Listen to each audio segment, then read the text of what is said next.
we are looking at how to pronounce this word in Spanish. How do you say dog, a dog, in Spanish?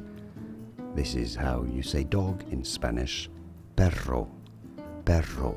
So because there is a double R, you need to make the R at least twice as long, really roll it. If you just say perro, perro, that's a different word with one single R, meaning but. Perro means but in the sense, I agree with you, but you're wrong, or I disagree with you, but there are so other arguments.